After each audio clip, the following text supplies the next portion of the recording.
الحمد لله رب العالمين الرحمن الرحيم مالك يوم الدين إياك نعبد وإياك نستعين اهدنا الصراط المستقيم صراط الذين أنعمت عليهم غير المغضوب عليهم ولا الضالين آمين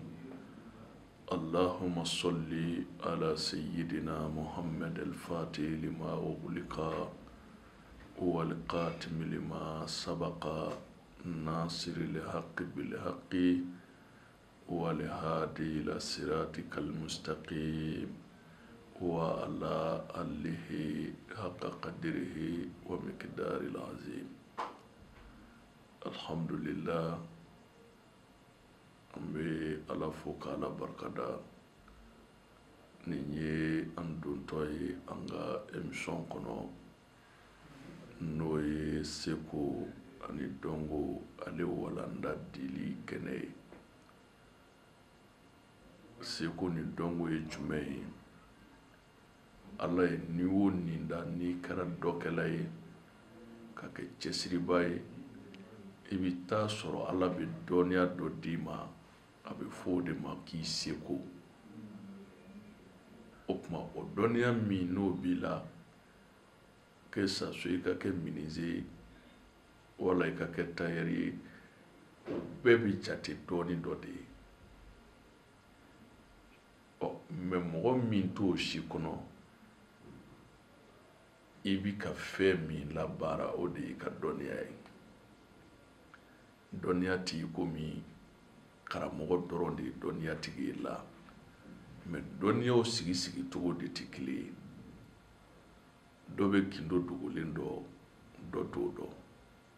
do ka donia bi dan kene kan doni ma me kindo dugule mo jaman ba fo kwati do me beni ka famia do kindo dugule bi do mbo misalia ta nga kenya tigila mogo ka no doctoro we manjin do bi doctoro bulu ni banana ni tara o ba fo ay karsa do ni manjin gono aka laje bana dugule mana ke fari soko yoro mina manjin ba nyini ka yira ka fo ko bana beni yoro ina okuma ka calaw tala fɛ n'olu y'u ka baara sigi o yɔrɔ furakɛli kan a tigi b'a yɛrɛ sɔrɔ mɛ gindo dogolen de tun bɛ farikolo in kɔnɔ mɛ fɛn dɔ y'a sama ka n'a kɛ kɛnɛkan fɛn ye fo ka dogolen sama k'a labɔ farikolo la o de la a bɛ ye k'a fɔ kuru bɛ karisa kɔnɔ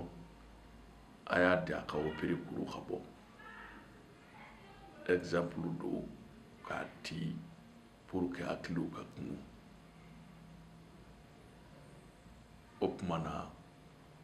o ye dɔgɔtɔrɔya sira ye mɛ ala ye kodɔn wɛrɛw di kodɔn minnu fana bɛ kodɔn wɛrɛ kɔnɔ ka taa kodɔn kɔnɔ ka dun dɛ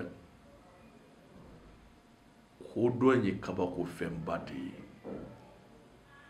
o de la n'i b'i da don kodɔn kuma na f'a k'a sɔrɔ i yɛrɛ ye kodɔn ka tila ka ko ye ka ko waleya o b'a to e bɛ se k'i da don kodɔn kuma na n'i ko n ko kodɔnna b'a dɔn karisa limiti ye nin ye hali n'a ma kuma o tuma an ka recherche kɛ an ka ɲinini kɛ an ka lakalani kɛ an ka lafaamuyali kɛ an ka hadamadenw bila sira kan sira min n'o y'a ɲuman ye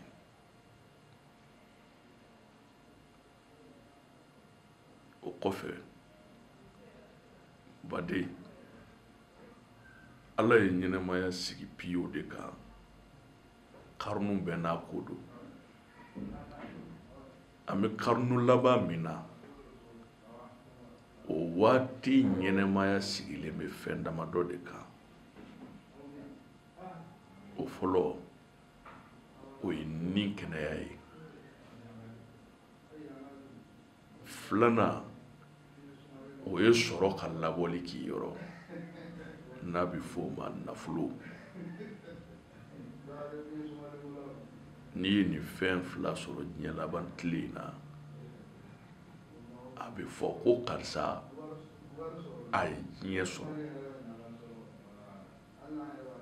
nin waati laban in ko bɛ sigilen nin fila kan e mɔgɔ min ye danbetigi ye i ye silamɛ ye e bɛ fɛ ka fɛn sɔrɔ yala i b'a ɲini sira jugu kan wa la ka hɛrɛ sɔrɔ k'i bɔnna bɛɛ ka diɲɛlatigɛ falen walahi a sira jɛlenw bɛ yen u ka kɛnɛ ka tɛmɛ siraw kan tuma dɔw n'a bɛ fɔ olu ma ko sira jugu ka tɛmɛ olu kan o de la n'i sera kodɔnna ma e kana bila ale ɲɛfɛ dɛ to a kɔfɛ min bɛ bɛn i ma ale de b'o dɔn n'a y'o kɛ ka d'i ma i b'i sago sɔrɔ diɲɛ na tuma dɔw fɛnnin dɔw bɛ se ka kɛ e yɛrɛ n'i ka ɲɛnɛmaya hɛrɛ cɛ n'i ma se a dɔnbaga ma k'o dayɛlɛ ka bɔ i n'i ka hɛrɛ cɛ i bɛ mɛn munumunu na i ka hɛrɛ da la o misaliya ye jumɛn ye ni i ka so jɔra k'a ban da sɔgɔra mɛ tile tununnen don i bolo e bɛ don cogo di fo n'i ye da kari cogo wɛrɛ la ka don o y'a ye n'i ɲɛ bɛ da la ye mɛ n'i ɲɛ t'a la dun fo ɲɛtigi wɛrɛ de ka sɔrɔ min ɲɛ b'a ye o ka dayɛlɛ e ka sɔrɔ ka don kullu shay'in sababa fattabi'u sababan diɲɛ ko bɛɛ ye sababu ye ala yɛrɛ de y'a fɔ tan a ye tugu sababu la a ye tugu sababu la mɛ sabu ɲuman silamɛ kɔni bɛ bolo de kan wala hali n'i tɛ silamɛ n'i kɛra mɔgɔ ɲuman ye e bɛ boli sira jɛlen de kan o de ye ka taa sira ye e ka kan ka sigi o cogo de la o tuma kɛnɛya min ka gɛlɛn bi cɛw fan fɛ n'o kɛra ko caman ye an yɛrɛ bɛ wele ka sigi a kuma caman na furuw bɛ sa a kow la ɲɔgɔn libuw b'a kow la dɔw yɛrɛ bɛ u yɛrɛ fa a ko mɔnɛ fɛ mɛ anw bɛ bɔ a caman kalama an bɛ kuma a tigiw fɛ k'a ko réglé u ka foyew bɛ basigi o ye jumɛn ye o de ye cɛw ka farifagabana ye so kɔnɔ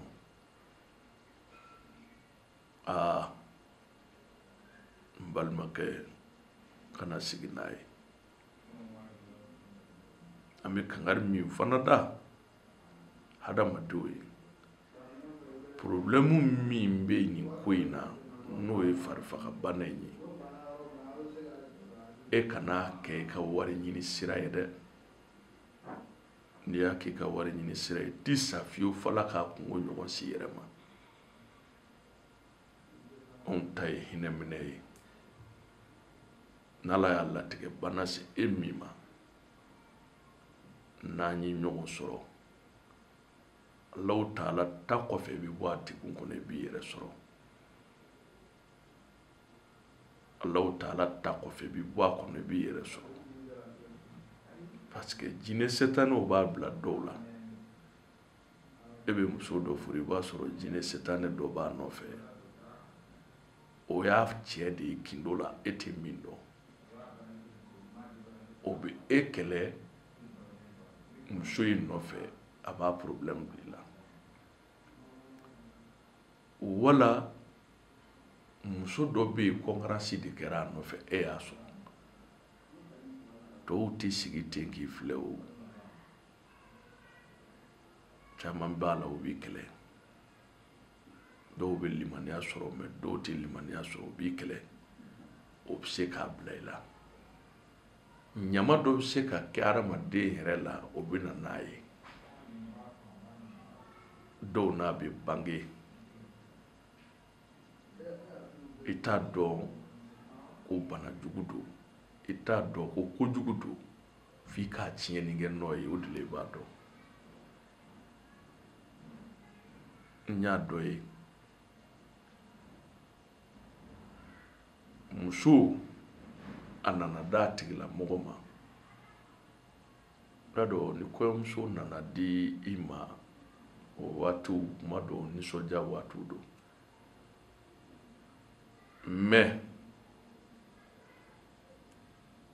digi ni kasi de sera ne ma kamanagan ni lebu ɲɛ sira ɲɛfɛ n ko mun kɛra a y'a ɲɛfɔ ne y'a filɛ ka filɛ parce que n'i y'i yɛrɛ bila deguntigi place la i bɛ hinɛ a la min b'a kan n'i y'a exemple ta ni i yɛrɛ i b'a dɔn min don n ko i bɛ sabali ala ta kɔfɛ anw m'an karamɔgɔw janfa olu fana ma ala janfa kɛnɛya masaya ala ye u ye kodɔn min kalifa a ma sabali i bɛ bɔ nin degun kɔnɔ an y'an ka dɛmɛ k'a ye a b'a ka foyer kɔnɔ bi denbayatigi yala a kun kɔrɔtalen fɛn bɛɛ tɛ wari ɲini sira ye ko dɔw bɛ yen olu bɛ ɲini ni hakili de ye an b'a ɲini Alahu Taala fɛ ala k'an bɛn sababa ma ala ka sigi wɛrɛ yira an na haza wa salam